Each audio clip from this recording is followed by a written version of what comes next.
Okay, call me crazy, but it's the 1st of March and I just planted a tree in Wisconsin in March. The weather has been unseasonably warm with a few cold dips. This tree is hardy for my zones here, so I'm hoping this isn't going to be too big of a shock. If it dies, it's totally my fault because it's a beautiful, healthy tree, very healthy root ball. I didn't get any video of me outside planting it because it's actually really windy and my tripod was going to fall over, but I will show you what I got, where I got it from, and kind of the area I've planted it in and what I am doing with this area. Just got my tree delivery from Tristar Plants. I got a magnolia tree. So let's open this up and see what it looks like. Right, I got it open. We have this nice little thing talking about the company and unboxing my new plant. Oops, let's see if I can get it open here.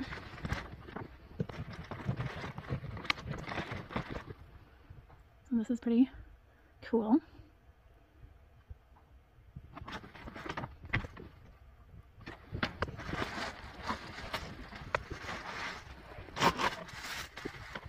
So this actually, that bag was perfect. All the soil that it was with stayed in here. It's a little bit moist, but not, you know, it's not leaking or anything. It's just not like bone dry.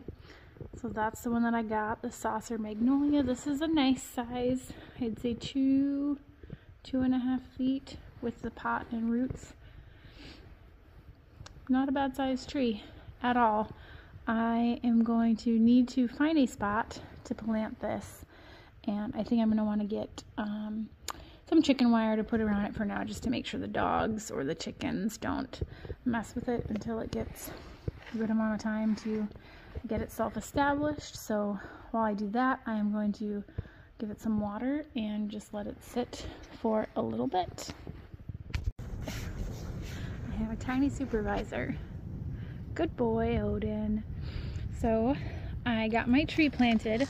I put it down in what I like to call my secret garden. I have shown you guys this a little bit, but here it is. And then obviously I put a tomato cage and chicken wire around it because, like I said, the chickens come down here, we get bunnies down here, the dogs. I don't want it to get nipped off or bent or broken or whatever. We will keep it protected for the first year, maybe more. We'll see how fast it grows. I've never had a magnolia tree before. And then I put some dead grass and leaves and a little bit of moss in there just as kind of an insulator because we are still getting cold at night. I just need to go get some water and water it in good, and I'm excited to see this grow. This kind of seems like a random spot in the woods. Again, this is the secret garden, what I like to call it, because my other garden is up there right behind the house. Oops, finger in the way. So the house is right there, and then my garden is back behind there. So there's a trail through the woods. I've been laying sawdust from the sawmill on it because it gets full of stinging nettle in the summer, so then it's not so fun to come down here. I'm hoping the sawdust will block that out. But you come down the trail, and then this front area I have, well, and actually I planted all along both sides of the trail my elderberry when I pulled them out of the garden behind the house. But there's more elderberry in here. There's grape, there's blackberry, there's mulberry.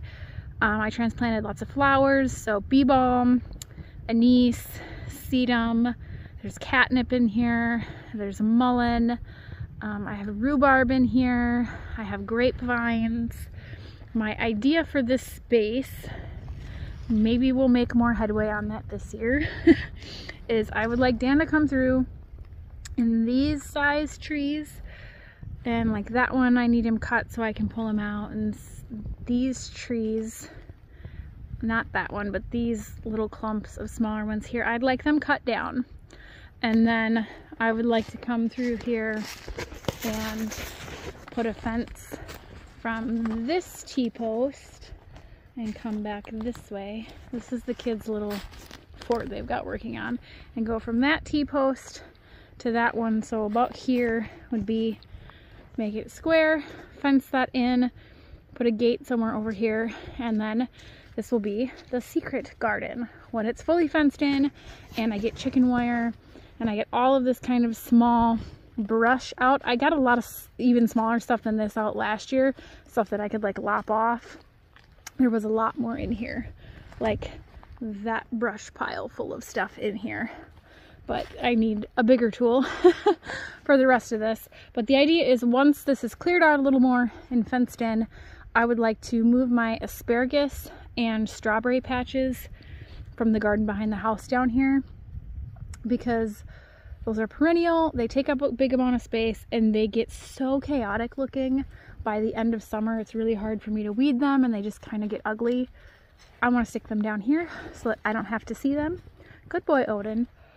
And I would also like to get, you know, blueberry bushes and stick them in here, and just other kind of little fruiting bushes and shrubs and more rhubarb and all that kind of stuff. The sun goes around this way in the summer, so even though there are all these trees behind this side of it, it does get a good amount of daylight, and especially if we trim back a lot of these little things, I think it'll be plenty of daylight for the asparagus and strawberries. The magnolia tree said it could be in full sun or partial shade, so that's really the perfect spot for that. And yeah, this is just, you know, another section of garden that I am hoping to develop over time. I've had things down here for 2-3 years now. Over here, see, this is an elderberry. Oops, he's already coming back to life. And let's see, I don't know what else is in here. Lots of stuff. There's some anise. That looks like bee balm. I had a rhubarb over here, but I don't know if it survived or not. There's some sedum. There's another elderberry. There's another couple elderberry there. There's another elderberry here. Like I said, over here there's catnip and mullein. I tried to transplant some milkweed down here last year, but I don't think that survived. This corner down here is pretty wet. So I know I have a patch of rhubarb somewhere down here. It was starting to sprout. I kind of tucked it in, and I'm not going to dig it up right now. But this gets pretty wet. As you can see, the mud on the other side. So I'll probably end up digging the rhubarb out of there and putting it somewhere up here, because I need to find something that likes wet feet. Good boy, Odin. More to stay down here. The rhubarb is doing okay, but it's not thriving. And if we had a really, really wet year, I think it would kill the rhubarb. And that would make me very sad, because I absolutely love rhubarb. But who's the goodest puppy? You're so cute, Odin. Yes, you're so cute. Are you my garden buddy? He's distracting. But yeah, I transplanted some hollyhocks down here, and I think I've got a bunch of orange and yellow lilies up in my garden, and that's not my favorite color for the big garden. Like, it doesn't quite match the color scheme I'm going for. So one of these years, my plan is, again, once this is fenced in, maybe that'll happen this year, maybe not, bring those down here, because I like them enough. I don't want to get rid of them, but I just don't want them up there. So this will be like second garden explosion of all the things that I don't want up there. You know, maybe I'll put like a hammock swing down here or something, and it'll just be a cool little hangout spot. But that's the idea. And I have a garden buddy.